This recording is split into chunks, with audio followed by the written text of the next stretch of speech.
Hello, this is the first of a series of videos involving gas turbines. This involves an ideal Brayton cycle.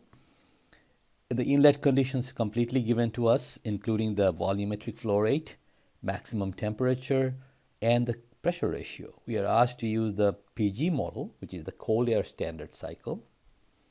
So I have already launched and logged in to test, and to launch the appropriate test steps, we go to the test steps page, and vapor power and gas power are handled here, and we are going to launch the PG model. Although any other model, the solution process will be exactly the same. So first, we are going to write the constant of the problem in the I/O panel. This is a good practice, so we are going to introduce variables that are given to us. For instance, pressure ratio is given. Let's declare a variable. Maximum temperature is given of the cycle is Tmax equals 1300, and volumetric flow rate, let's write it down, vol dot equals 10. All these values have to be in SI units. So if I do a calculate, you can see the values have been registered, and I can use these variables anywhere in any panel. Okay, so let's get started.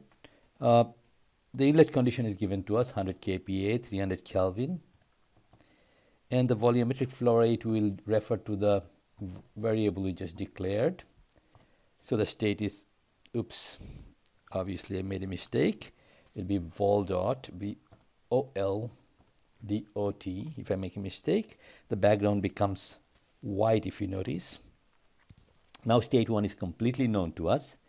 State 2 is the isentropic state after the compression process, P1 times P ratio, and mass flow rate equals m dot 1, and of course entropy equals S1. We calculate the state. So state 2 is completely known now. Now instead of starting state 3 from scratch, we could just duplicate the state using this plus button. So state 3 becomes a duplicate of state 2, but we know the pressure is exactly the same, P3 equals P1 times P ratio, but it's not isentropic to state 1. State 3, on the other hand, we know the maximum temperature. There's the turbine inlet state. So the temperature we can put as equals Tmax. And mass flow rate is of course the same, so state 3 has been found. And to calculate state 4 again, let's duplicate that as state 4, but we know the state 4 has the same pressure as P1, and also it's isentropic. We don't know the temperature, it's isentropic to state 3, the turbine inlet state. So therefore state 4 has been found. The graphics panel, the state should be 1, 2, 3, 4 in an ideal Brayton cycle as expected. Let us go to the device panel now, and we can construct device 1 as the compressor, state 1 being the inlet, and state 2 is the exit. That's our device 1. No heat transfer. The work transfer is, the external work is negative, as we expect from the Windhip sign convention. Device 2 is the combustion chamber, or the constant pressure heat addition process, as in an ideal cycle from 2 to 3. No work transfer, heat transfer is found. Device 3 is our turbine, 3 to 4. And finally, device 4 is heat exchange to get back to the atmospheric state. No heat, no work transfer. So all the devices have been calculated. We come to the cycle panel and notice the cycle is complete. Already the efficiency is calculated here. That's our answer. The net work output is here. But remember, the network output must be equal to Q.net must be equal to W.net. That's a good check to make always. So everything looks consistent. Now, to do a what-if study, we can come to the I/O panel and we say, what if the compression ratio were 15?